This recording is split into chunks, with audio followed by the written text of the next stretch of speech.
예, 지금 이렇게 보고 계시는 게 며칠 전에 고려대에 붙은 대자보 내용입니다. 동기, 선배, 새내기를 대상으로 한 광범위한 카카오톡방 언어 성폭력 사건을 고발합니다. 라는 제목인데 단체 카톡방에 있던 남학생들이 여학생들에 대해서 나눈 대화 내용을 보면 사실 저희가 옮겨드리질 못할 정도로 아주 저속합니다. 이런 대화를 나눈 남학생들을 법적으로 처벌해야 한다는 목소리가 커지고 있고 또 한편에선 당사자가 없는 공간에서 사적으로 주고받은 얘기인데 처벌은 뭐 할 수 없는 거 아니냐 이런 반론도 나오고 있습니다. 이렇게 이른바 이제 단톡방에서의 성적 비하와 험담을 어떻게 볼 수 있는가, 이게 그 징계라든가 아니면 법적 처벌의 대상이 될 수 있는가를 오늘 팩트체크에서 짚어보도록 하겠습니다. 김필규 기자, 최근에 이런 사건은 특히 대학 캠퍼스에서 특히 많이 일어났다고 봐야 되죠? 그렇습니다. 그러니까 단체 카카오톡 채팅방, 흔히 줄여서 이제 단톡방이라고 이야기하는데요. 예. 조금 전에 말씀하신 이번 고려대 사건의 경우에는 남학생 9명이 만든 단톡방에서 여자 동기 그리고 선후배에 대한 성적인 조롱 또 외모 비하를 1년 동안 쏟아냈는데 그 남학생들 중에 한 명이 이걸 참다 못해서 캡처를 해서 폭로를 했던 겁니다. 예. 지난해에는 국민대 남학생 32명이 들어있는 축구 소모임 단톡방에서요.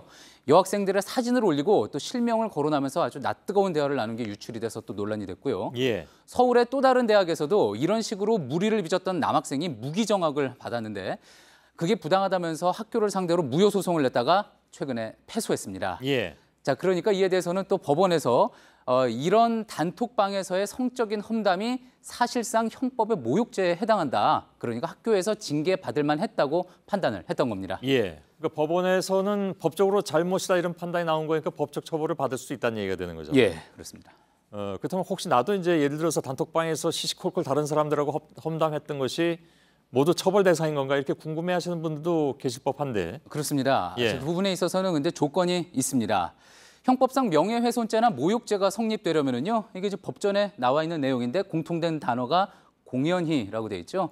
공공연하게 했다라는 거에서요, 공연성이라는 조건이 충족이 돼야 합니다. 예. 그러니까 누구누구는 정말 나쁜 사람이다라고 혼잣말 하면은 죄가 안 되지만 여러 사람 앞에서 큰 소리로 말하면은 그때는 공연성이 생기는 거죠. 예. 단톡방의 경우에는요, 그 방 안에 이제 여러 명이 있는데 이들 중에 침묵을 하고 있거나 어떤 말에 동조하지 않는 사람들이 있고 그래서 이게 외부로 발설될 가능성이 있다면은 그 나눈 대화 내용이 충분히 전파될 수 있다.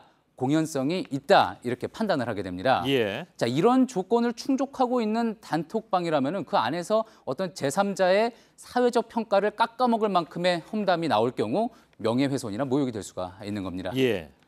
저런 조건이라면 뭐 지금 개설되어 있는 거의 모든 단톡방이 거기에 해당되지 않습니까? 여기 해당 안 되는 것도 있습니까? 그런데? 예, 해당이 안 되는 경우가 있기는 있습니다. 예. 예를 들어서요. 만약에 이제 저희 어머니와 뭐 저희 아내 그리고 제3자인 A씨가 들어있는 카톡방이 하나 있다고 가정을 했을 때요. 이 A씨라는 사람이 이 김필규가 사실은 이러저러한 정말 나쁜 놈이다 라면서 심한 흉을 본다고 가정을 합니다. 예. 이 경우에 제 아내와 어머니가 그 이야기를 다른 곳에 퍼뜨릴 리가 없기 때문에 이 카톡방은 전파 가능성이 없다, 공연성이 없다 이렇게 볼 수가 있는 겁니다. 확신할 수 있습니까? 예, 그럴 것 같습니다. 알겠습니다. 예, 이게 실제로 이제 판례로 나왔던 것을 제가 지금 예로 이야기한 건데요. 이 정도의 사례를 제외하고는 뭐 회사 동료들끼리 아니면 뭐 학교 선후배끼리 학부모들끼리 만든 단톡방 대부분은 공연성이 있다고 봐야 합니다. 예. 그러면 여럿이 아니라 예. 여러 가지 지금 경우 수를 얘기하고 있는데 단 두 사람만 있는 카톡방에서 제3자의 흉을 보는 것. 예. 이건 그냥 두 사람 얘기잖아요.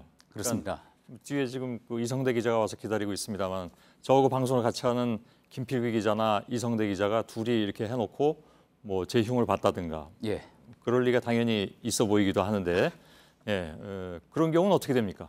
예, 절대 그럴 리가 없겠지만 예. 혹시 뭐 그런 경우에도 이제 저나 이성대 기자가 대화 내용을 캡처해서 다른 곳에 뿌릴 수 있지 않습니까? 그렇기 때문에 이것도 공연성이 있다고 보고요. 예. 그래서 모욕죄나 명예훼손죄도 성립이 될 수가 있습니다. 예.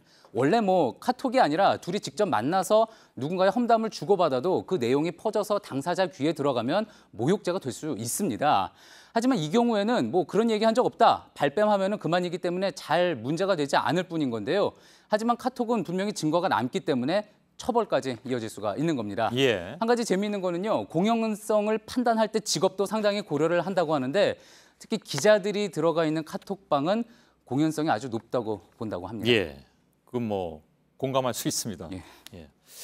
이번에 문제가 된 그 대학생들의 카톡 내용을 보면 당사자들은 이런 문제의 심각성을 알지 못했던 것 같긴 합니다. 예.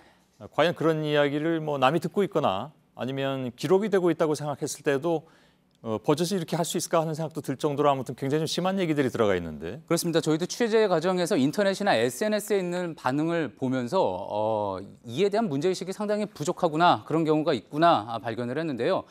최근 베스트셀러인 맨스플레인의 저자 레베카 솔릿은요.